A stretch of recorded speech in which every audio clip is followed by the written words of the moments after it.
ரொம்ப மன அழுத்தத்தில் இருக்கிற நம்ம ஹோம் மேக்கர்ஸ்க்கு ரொம்ப ஃப்ரெண்ட்லியான ஒரு டிப்ஸ் தான் பார்க்க போகிறோம். நம்மளோட மைண்டு எப்போவுமே வீட்டில் சமையல், குழந்தைங்க, ஹஸ்பண்டு இதுக்குள்ளாரையே நம்ம அடங்கிடும். ரொம்ப மல்டி டாஸ்க் உமன்ஸ் ஆகிட்டோம். அவங்களுக்காக இன்றைக்கி சாட்டர்டே மார்னிங் பசங்களை ஸ்கூல் அனுப்பிச்சுட்டு ஏதாவது யூஸ்ஃபுல்லாக இன்றைக்காவது ஏதாவது செய்யலான்னு சொல்லிட்டு உளுந்து ஊற வச்சுருந்தேன் 1 டம்ளரு. அது 3 மணி நேரம் ஊறணும். ஊறினதுக்கப்புறம் நல்லா இந்த மாதிரி கையில் புழிஞ்சு விட்டு அலசி எடுத்துக்கலாம். இந்த அலசி எடுத்த தண்ணி கூட வேஸ்ட் பண்ணாமல் அது ஒரு டிப்ஸ் வச்சுருக்கேன். அதை தனியாக ஒரு பாத்திரத்தில் பிடிச்சி வச்சுட்டு உளுந்தை கிரைண்டரில் போட்டுடலாம். மிக்சியில் அரைக்கிறதோட கிரைண்டரில் அரைக்கிறது தான் கொஞ்சம் பெஸ்ட்டாக இருக்கும். நம்ம இந்த தண்ணியை அந்த கருப்பு உளுந்தோட பொட்டோட செடிக்கு ஊற்ற போகிறோம். செடிக்கு மோஸ்ட்லி வெறும் வாட்டரே ஊற்றுறதோட இந்த மாதிரி அரிசி கழுவுனது, பருப்பு கழுவுனது இந்த மாதிரி ஊற்றினா ரொம்ப ஹெல்த்தியாக வளரும். பசங்களுக்கு சாப்பாடு ஊட்டுற மாதிரி ஆளுக்கு ஒரு வாய் உளுந்தோட பொட்டு போட்டுட்டு அதுக்கு மேலேயே தண்ணி ஊற்றலாம்.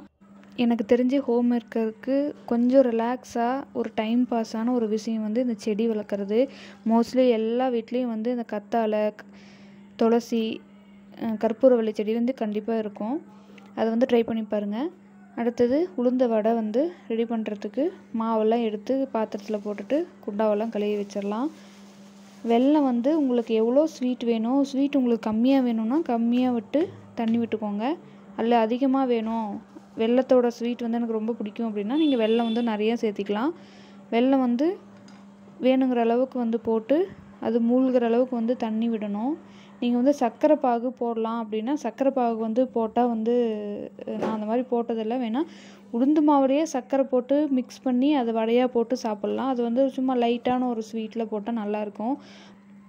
வெல்லம் நல்லா கரைஞ்சிரட்டும். நான் ஃபஸ்ட்டே பெரிய கட்டியாக இல்லாமல் நல்லா பொடுசாக தட்டி விட்டுட்டேன். அந்த மாதிரி பொடுசாக தட்டி விட்டால் டைம் கொஞ்சம் சேவ் ஆகும். இந்த மாதிரி நல்லா கொதித்து வந்ததுக்கப்புறம் ஒரு 2 ஏலக்காவை தட்டி பாகில் போட்டுக்கலாம். இந்த ஸ்மெல் பிடிக்கிறவங்க போட்டுக்கலாம், இல்லைனா இதை ஸ்கிப் பண்ணிக்கலாம், ஒன்றும் பிரச்சனை இல்லை. போட்டு விட்டுட்டு ரொம்ப கெட்டியாகணும்னு அவசியம் இல்லை, தண்ணி மாதிரியே இருக்கிறப்ப ஆஃப் பண்ணிக்கலாம். அடுத்தது உளுந்து வடை பொரிச்சு எடுத்துக்கலாம். இந்த உளுந்து வடையோடைய பக்கத்தில் ஒரு கப்பில் தண்ணி வச்சுக்கலாம். ஏன்னா தண்ணியில் கை தொட்டுட்டு உளுந்த மாவை எடுக்கிறப்ப கையில் ஒட்டாமல் கிடைக்கும். இந்த மாதிரி தண்ணியில் கை தொட்டுட்டு இப்போ வடையை தட்டி நம்ம போடலாம். நார்மலாக சின்ன சின்னதாக இந்த காயின் மாதிரி இப்படி தட்டி போட்டாலும் நல்லாயிருக்கும். சின்ன சின்னதாக பசங்களுக்கு எடுத்து கொடுக்கறதுக்கு கம்ஃபர்டபுளாக இருக்கும். இல்லை நம்ம வெளியில் ஏதாவது ஃபங்க்ஷனுக்கு நம்ம எடுத்துகிட்டு போகிறோம் அப்படி இப்படின்னா நடுவில் ஹோல்ஸ் போட்டு உளுத்த வடை மேக் பண்ணுற மாதிரி நம்ம பண்ணிக்கலாம். நல்லா பொரியட்டும். இது சீக்கிரம் இந்த மாதிரி கலர் லைட் ப்ரௌன் கலரில் வரப்பயே நல்லா உள்ளெல்லாம் வெந்திருக்கும். ரொம்ப நிறைய ப்ரௌன் கலர்லாம் ஆகணும்னு அவசியம் இல்லை. இது வெள்ளைப்பாகில் போகிறப்ப இன்னும் நிறைய கலர் கிடைக்கும். இதை எடுத்து நல்ல ஒரு வடியில் போட்டு எண்ணெயை ட்ரை பண்ணிக்கலாம். இந்த ரெசிப்பியில் அது வாங்கணும் இது வாங்கணும்னு சொல்லிட்டு எதுவும் கிடையாது. எல்லா வீட்லேயும் உளுந்து இருக்கும், வெல்லம் இருக்கும். இது ஈஸியாக வீட்லேயே செய்யலாம். பெண் குழந்தைங்களுக்கு முக்கியமாக ரொம்ப நல்லது. நம்ம உளுந்து கஞ்சி கொடுத்து பார்ப்போம், அதெல்லாம் அவங்க குடிக்க மாட்டாங்க, அவங்க விரும்ப மாட்டாங்க. இந்த மாதிரி வடை சுட்டு இது வடைன்னு சொல்லி கொடுத்து பாருங்கள், ரொம்ப விரும்பி சாப்பிடுவாங்க. இப்போ இந்த அரிசி வச்சதை எடுத்து வெள்ளைப்பாகில் போடணும். வெள்ளைப்பாகு ஆஃப் பண்ணியாச்சு. எடுத்து போட்டு ஒரு அரை மணி நேரம் ஊற வச்சு எடுத்துக்கலாம். ஊற வச்சு எடுக்கிறப்போ ஒரு 10 நிமிஷம் ஊறினாவே ஊறிடும்.